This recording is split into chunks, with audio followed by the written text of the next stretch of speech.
y muy buena información. Pero me voy a tomar 2 minutitos para hablar con Javier Milei. A mí todavía no me interesa tanto lo partidario, sino lo que está pasando ahora con la economía. Javier Milei, ¿se va a una devaluación, sí o no? ¿O la pueden ir remando hasta noviembre, como decía el Financial Times? Buenas noches, gracias por esperarnos. ¿Qué tal, Luis? Un gusto enorme estar contigo. Mirá, la verdad es que es un nuevo capítulo de las tantas mentiras que nos regala regularmente el presidente Alberto Fernández. La realidad es que, mirá, las reservas netas de Argentina son negativas en 2.000 millones de dólares. Es decir, que ya se están usando los dólares de los depósitos para financiar la corrida. No por nada la gente está corriendo contra los depósitos y se está llevando los depósitos en dólares. Y por otro lado... Perdón, el gobierno y el Banco Central no dicen eso, ¿eh? Dice que tienen, no recuerdo ahora la cifra, pero que tienen dólares y reserva para aguantar un tiempo más. Sí, claro, usan los de los depositantes.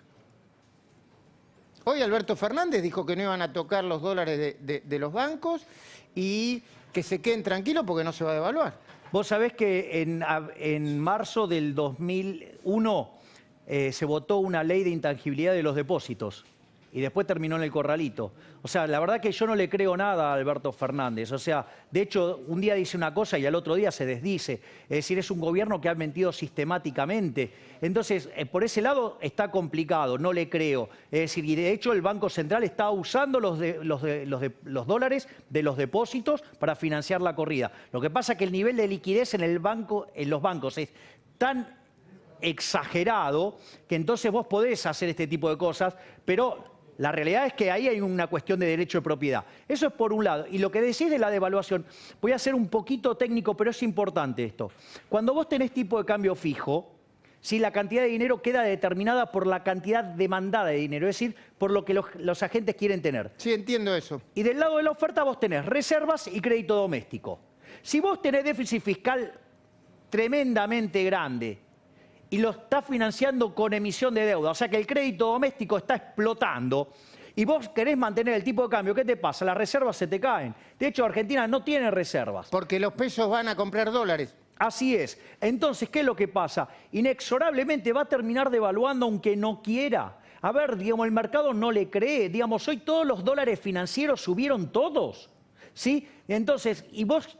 El blue llegó a tocar casi 170, hoy está en 167. Entonces, nadie le cree a este gobierno. Y además, o sea, digamos, ¿te acordás la frase de Sigot del 82? El que apuesta al dólar pierde. Bueno, entonces vos tenés... Me acuerdo muchas, ¿eh? La de Duhalde, el que puso dólares recibirá dólares. Exacto. Les hablé con el corazón y me respondieron con el bolsillo. Juan Carlos Pugliese. Me acuerdo exactamente. De vos fíjate esto. Argentina tiene una explosión de oferta monetaria como consecuencia del déficit fiscal, más el efecto del déficit cuasi fiscal que tiene que ver con los instrumentos de esterilización, LELIQs y PASES. Por otro lado, la demanda de dinero se te desploma.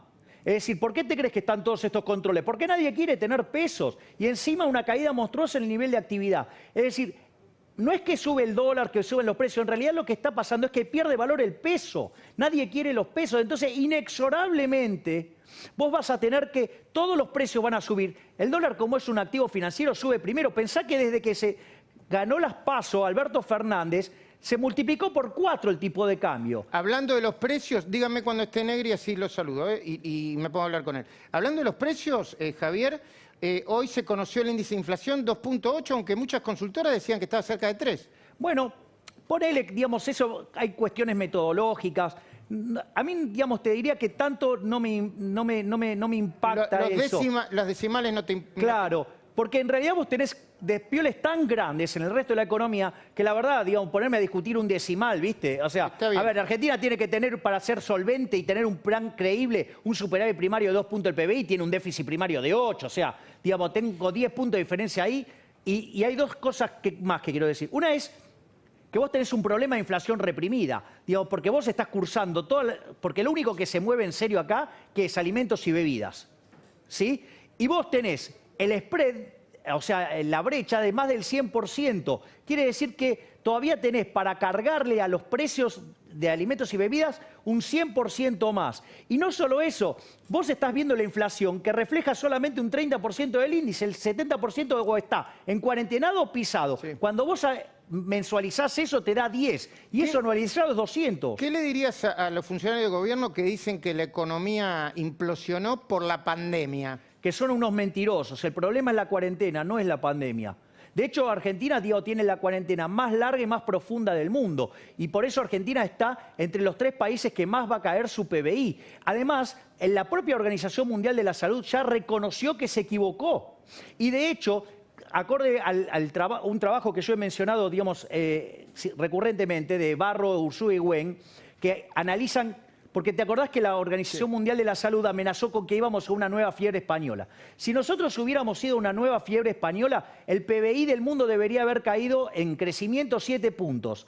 La realidad es que estamos teniendo una caída parecida, pero con algo que fue 200 veces menor. Por lo tanto, acá el problema es la cuarentena. Y de todos los modelos de cuarentena, el peor del mundo lo hizo Argentina, básicamente porque no testeó. Y no testeó porque los testeos eran importados y de ahí no podían robar.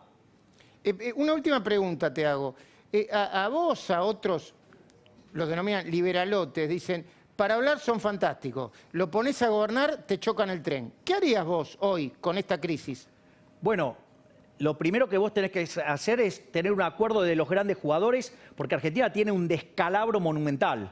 Entonces, vos te vas a tener que sentar con los jefes de bancadas de diputados, con los jefes de bancada de senadores, con los sindicatos, con, digamos, la Corte Suprema de Justicia, con los empresarios, y vas a tener que definir un programa de largo plazo donde unas características son lo que tiene que ver con el programa de corto plazo, que esencialmente tiene que ver en la primer parte es hacer una reforma del Estado que te permita bajar drásticamente el gasto público, poder bajar impuestos y que la economía pueda volver a empezar a crecer. Es decir, vos tenés que, viste que Argentina dice no tiene competitividad. ¿Competitividad qué quiere decir? Que puedas ganar plata, Luis. Y la verdad es que, ¿sabés lo que pasa? Que si vos no bajás la presión fiscal y querés abrir la economía para tener un mayor nivel de bienestar, eso se compensa con salarios más bajos. Y eso no es la salida, porque es insostenible socialmente. Entonces vos necesitás hacer la reforma donde por primera vez en la historia argentina pierdan los políticos. Javier Milei, gracias por estos minutos. Nos vemos en cualquier momento. Siempre es un placer hablar contigo, Luis. Muy bien, les recuerdo el título de mi editorial.